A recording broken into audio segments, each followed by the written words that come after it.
Hello, here we are getting ready to start our chapter 3 on banking, and I'm going through the process second time so that you can hopefully get it down and understand what you're supposed to be doing.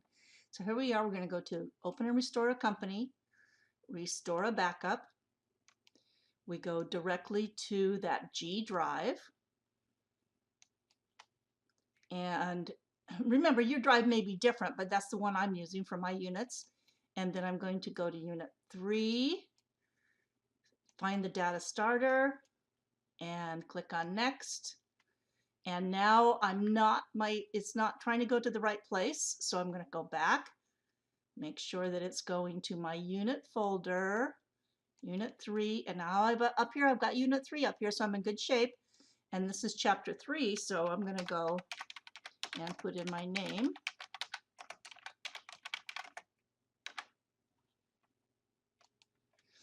And now we're getting ready to start the banking chapter. And if you recall, this is going to go through a process. It's going to update the backup file with the most recent version of QuickBooks. It's on this computer, and that takes a little bit of time. So I'm going to pause the video here. And well, it's almost there. It's just about ready to tell me the message. So when you get the message, I just want you to understand, oh, I don't think that there's any password here. Let's click on OK and see if we can get through it. Now it's going to ask me to update the company file. That's when I click on yes and give it some time to do the update. Okay, my file has been restored. It's going to tell me that it's a sample file, and I click on OK. And I'm officially back in the document. Since in this chapter is working on the banking section, we're going to close down the account center, expand the home page, and I'm going right to the banking section.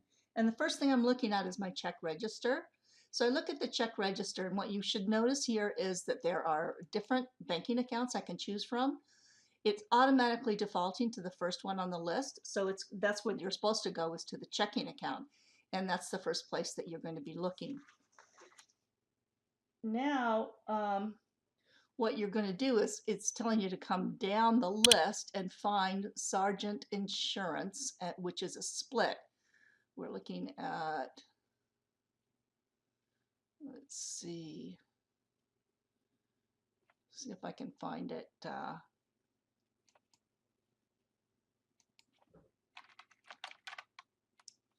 We'll click on next, and that one's not the right one. It's supposed to be a split. Let's see if there's another one. Ah, there's another. That's a void one though. There's another, and that one's another. Let's see if we got, okay. Let's see if we got one that's the split. It's going through the whole database here. And these are all going to just one account, and a split goes to multiple accounts. So let's see where we find it.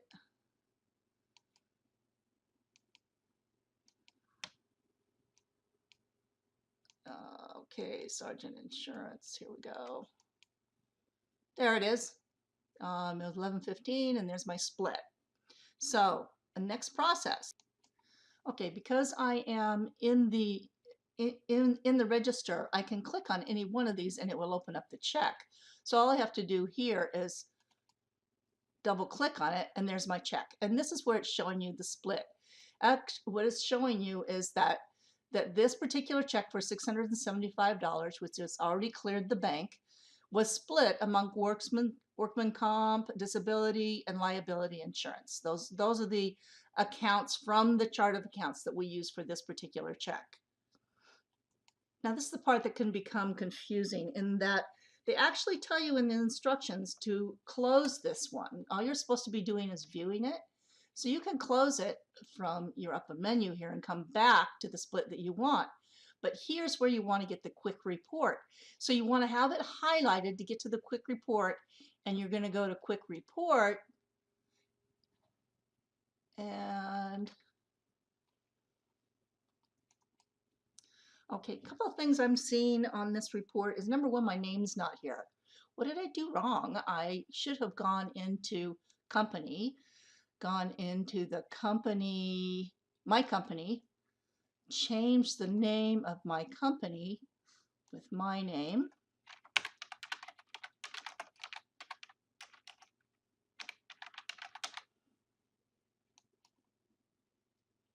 and close this out. Now, the trick here is on this quick report. What doesn't make 100% sense is that you don't realize, if you don't look at it real quickly, that this is actually the register report for only the Sargent insurance payments. Now you could change this title, but the book is not telling you. So it's just saying register quick report, but it's actually all of this is just Sargent insurance. And this was the total you were supposed to come up with, and it verifies in the book. But now we're going to export this to Excel. So let's go to Excel.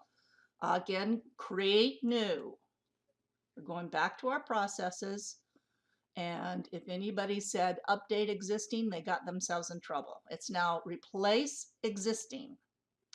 And let's see if it's going to the right place. 3-1, that's what I want. And I want my reports right here. Open. And then I need to find this one, which is the register. So that's what I'm looking for in this particular report, and I export.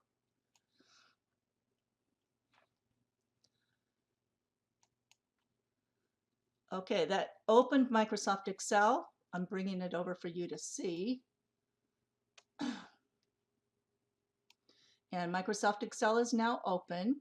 That's the first register report, has my name on it. That's what I want. I come back over here and I click on the X and save and close my file. Now I can close out Excel, and this is something else. Let me pause this so I can clear off my screen a little bit. Okay, I'm sitting at page 3.9 on the banking section now, and what it's telling me to do is to go to the home page and to record a deposit. Now, because there's already some checks in undeposited funds, when I click on this first, I'm going to get that pop-up. Now, the instructions tell you to cancel that, but it just means that we're not depositing these checks right now. They're still sitting there in undeposited funds. So I'm canceling this out, and we're creating a deposit for Rock Castle. Okay, so what I'm doing is I'm coming in, I'm saying that, okay, this is received from Rock Castle, and his name is not in there.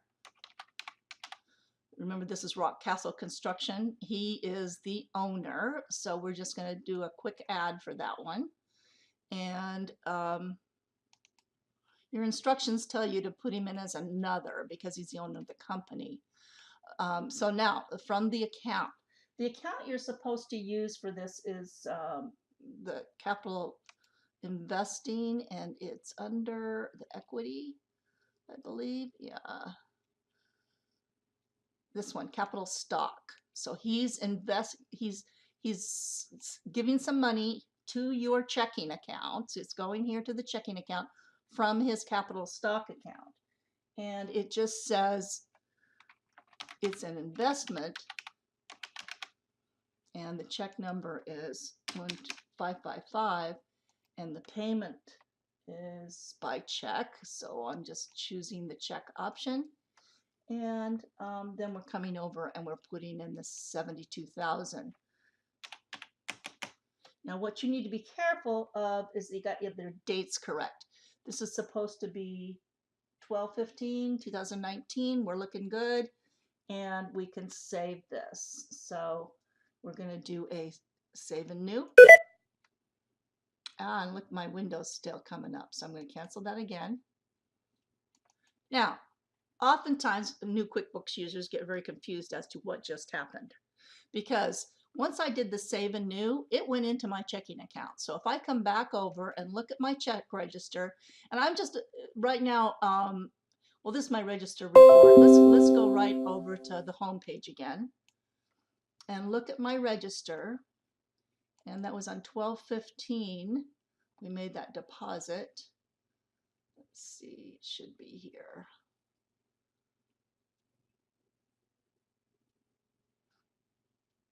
There it is. Okay, so that's the deposit that we made, and it doesn't give the payee didn't have to say anything at all. But if we want to look back at the transaction, see it came from Rock Castle, and it was just a deposit, and it went there, and that's where it was. Now, what they did tell you the instructions to do is to view the deposit slip or the deposit summary. I want to show you a little bit about this deposit slip feature. So what I'm going to do is just hit a preview here. See, what can happen is if you buy the forms from QuickBooks, is you will get like a tear off on the top that would have a summary of all of your would have your individual deposit for the bank, and then you'd also have this summary which lists all the checks that's or cash that's in that deposit depending on what you're doing for that. The only thing about banks is I found out that you need to be using a pre-printed deposit form if you're going to use one. Let's go back to the print option here and just look at the option. Let's see, if I go to print and I go to the deposit summary. Oh, here's the deposit slip and the summary. And if I did this on a PDF, I just want you to see, let's see, WebEx. There should be an Adobe Acrobat, Adobe Feet, there, right there. And see, it would be here on a single sheet. When I get ready to print, okay, now when you do a print to a PDF, what it does is it gives you a a screen like this that takes you to a location wherever your files are. So if I get back into the document now and come to the USB drive, and I'm over here in 3, all right, now I would want to be in my Unit 3 folder, make sure I'm in the right drive, everything's good, and I can put deposit summary. Now, some students like to try this only because they're learning how to do something. I don't require that you upload these right now, but if you are printing and doing some of the print options in the book, then that's what you want to do is you want to go through and do it, print to a PDF and give yourself a good idea of what it's going to look like when it's complete.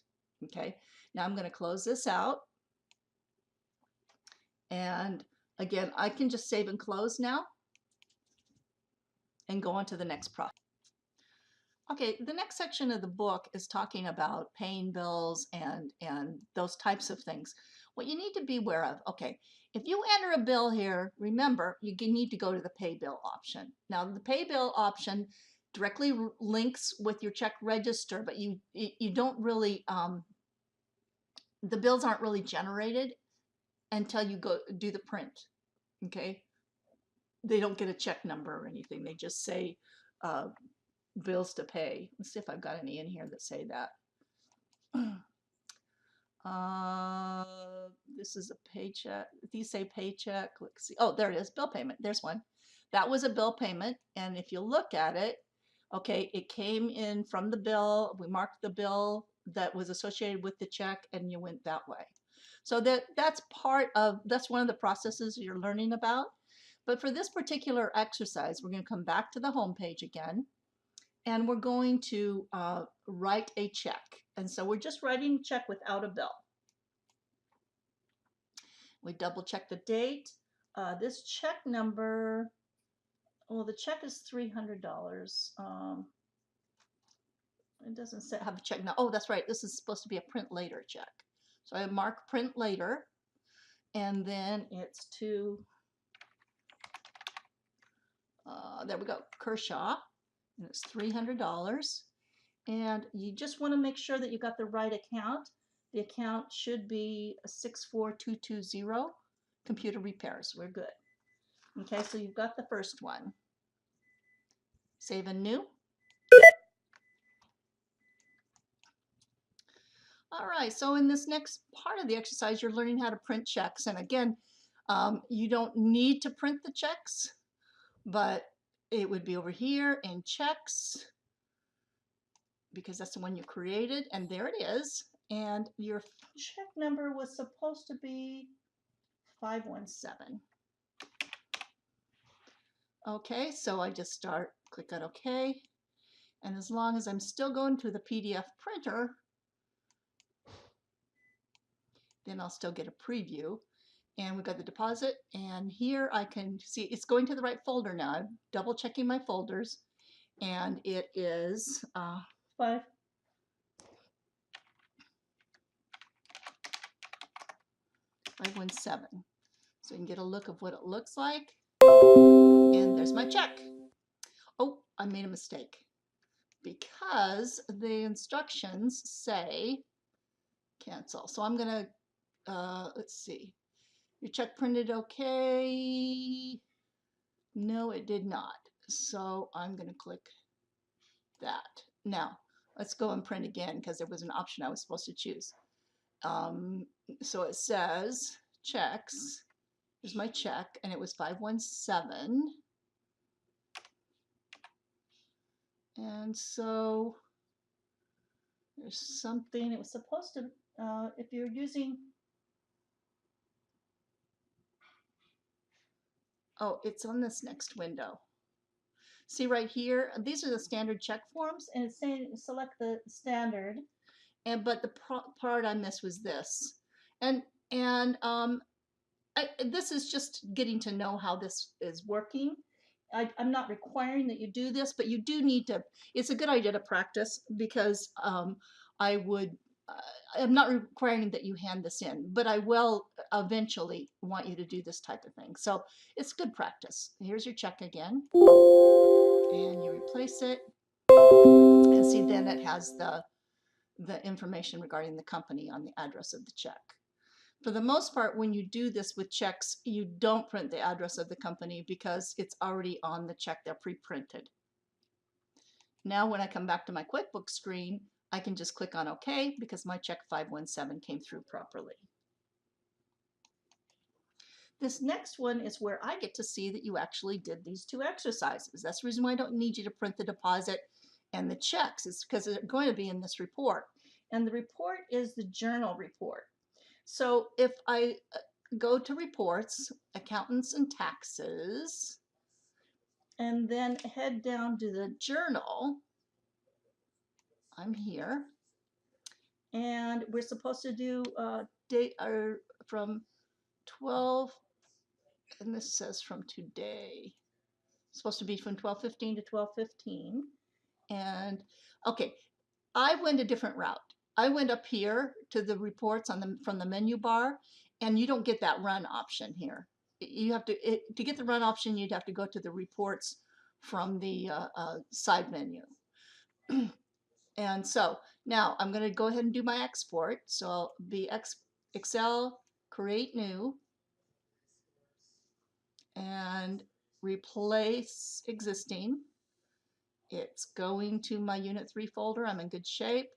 Make sure that I choose the journal, which is the third option, and export.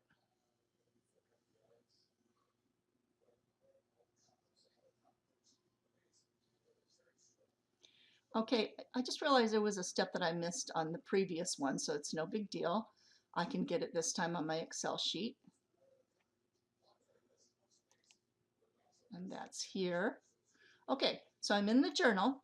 I've done that part, and I want to come over and put an X next to the journal option. The register, I was supposed to highlight one of the checks. So that's the part there. So I'm going to pause this and see if I can find where I'm supposed to go. Okay, here it is. It's on page 3.8, and it was check number 454. So I just have to find 454, which was this one, and that's the one that I was supposed to highlight. So these types of things are the things that my program will catch when it corrects it. So you need to make sure you do those. So now if I come back to journal, the journal's still there, and I just want to save and close.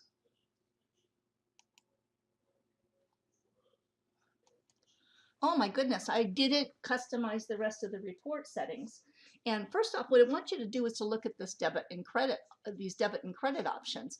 So remember we talked about that when we talked about the chart of accounts and how the accounts work. And they always they always go through the debit and credit process. So every time you write a check, it is debited off of one account and credited off of another one. See, like take for instance, this one was credited on the checking account, but debited off of the accounts payable. But if I come down and look at, let's go to that $72,000 one that we did. It's towards the bottom. There it is. It's right here. And it came, the deposit went into the checking, but it came out of capital stock. So the debit was in checking and the credit went from capital stock. So it kind of gives you an idea how they always offset each other. Now, what I was supposed to do, this other part, was I was supposed to customize this report. And not only was I supposed to go for the today, but choose only a filter for one client, I believe. And the filter is going to the name. So I find name on the list, name, and it's Kershaw. And I should be able to just start typing the K's. And K-E-R, there we go. It's a vendor. So that brings it over, and I just need to click on OK. And that's actually what I was supposed to export. Yeah. Make sure, oh, and also let's make sure that I did all the other settings. So I might have messed something up here. Create new, advanced, check all of these look good. Okay, I have everything unchecked that needs to be unchecked. And now I'm replace existing. And now we're going to replace the journal again because I made the mistake of exporting the wrong report. So click on export.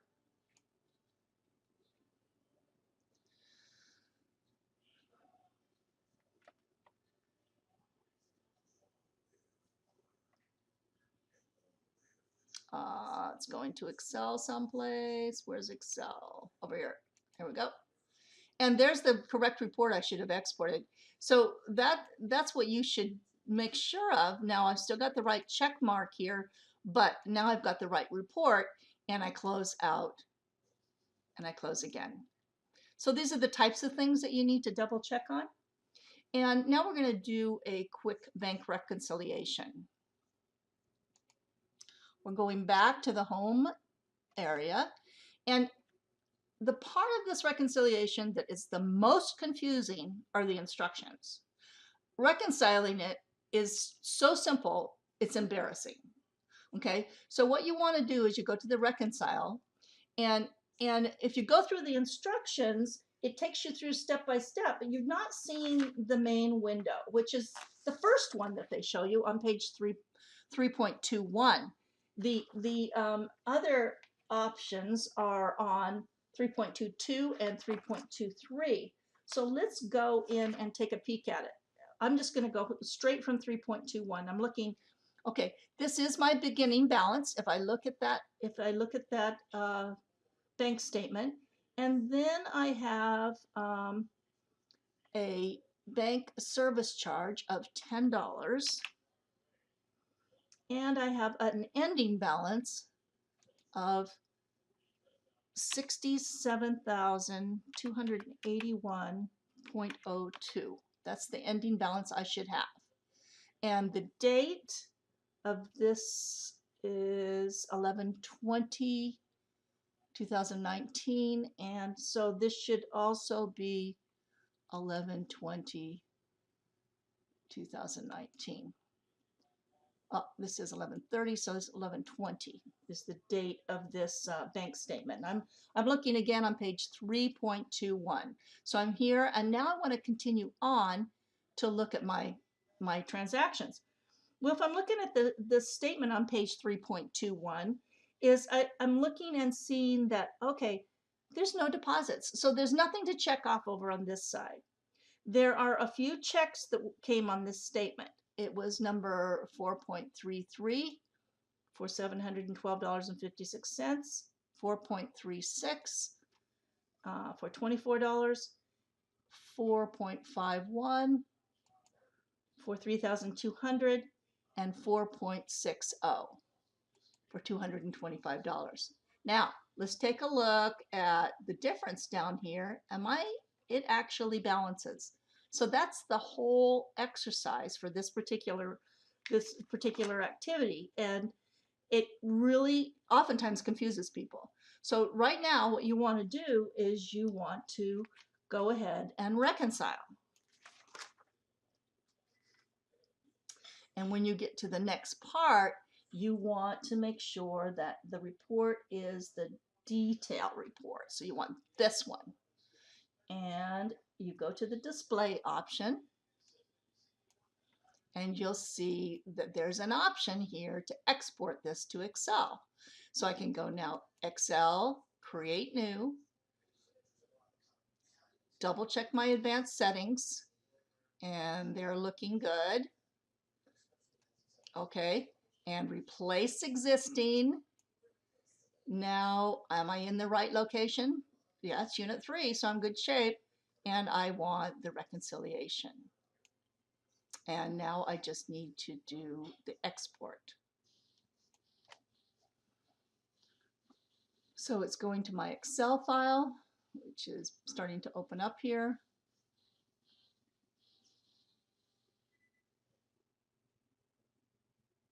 Here it is. And now I'm looking at my Excel file. It's looking good. There's my reconciliation.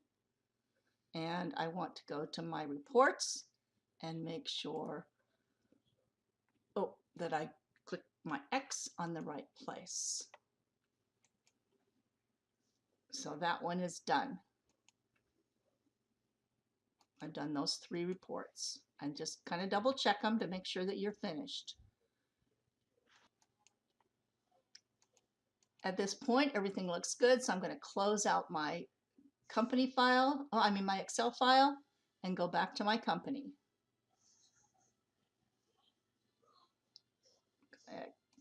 Save and close. Okay, here I am. So now back to the company, and I'm beginning to go through the online banking section. I actually added an extra video for online banking. The online banking for the chapter activity is relatively simple, but I like you to see the video only because it's showing you how you would do it with other accounts and other options. So I'm going to let you go on and do all the rest of this on your own. I may add a little section, well, they're talking about credit card charges here, and okay, I'll work with that. Let me work with the bank feeds and the credit card charges first, so we make sure that we've got that. So we're going into online banking, and we're in online banking. They've set up a dummy account for you. My computer will work with online because I do have bank feeds, but we want to go to the ones that they've got in the bank feed center, and they're just saying, oh, I must have my other QuickBooks company file open. So what I'm going to do is pause this and close the other file. Okay, so it's no longer says secondary file up here, but we can go to banking, and we're going to bank feeds and the bank feed center. And they're just saying, okay, name of this bank that your bank is in is Anytime Financial.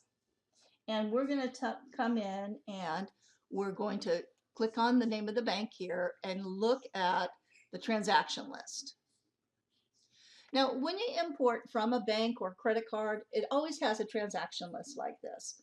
But notice what's going on over here. This is the account that it needs to be associated with. So anytime here, it's telling you this is where you would go through and you would approve or disapprove. And in this one is saying tell QuickBooks how to handle these bank. Check the transaction for Anton. Well, I don't see his transaction here. Which one is it? let's see. Let's see. It's down here under auto. It was an this one it was already set up with one of the accounts as an automatic fund transfer. So that's what's happening with that one. It's going to be coming in as a deposit, and all you have to do is go through it and approve it. So since it's checked, you can come in here and add and approve, and that's what they wanted you to do for this part of the transaction. And what that did is it automatically then went into your check register as a deposit. So when I come over to the check register and check it, it was $5,000. It should be in here right there. Okay, that's the came directly from the bank feeds and went directly to this checking account. Okay, now let's talk credit cards. The thing about credit cards is they have their own register.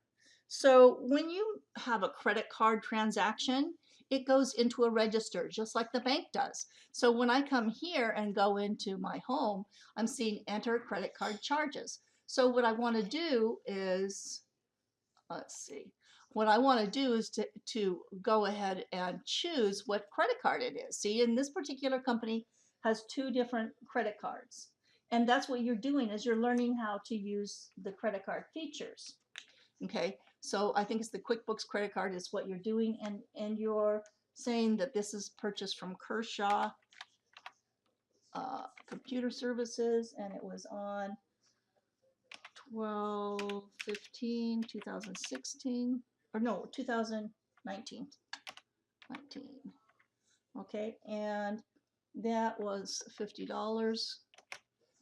And let's make sure that we've got the right amount here. So if I tab down and see, do I have the right account for this? It's supposed to be office supplies. It's supposed to be 6,300, and this says repairs. Now, why did that come up as repairs? It's because it came up with the last transaction that was for this particular client. So if I start typing in the 6,300, I've got my office supplies, and I'm in good shape there, and I can just save and close.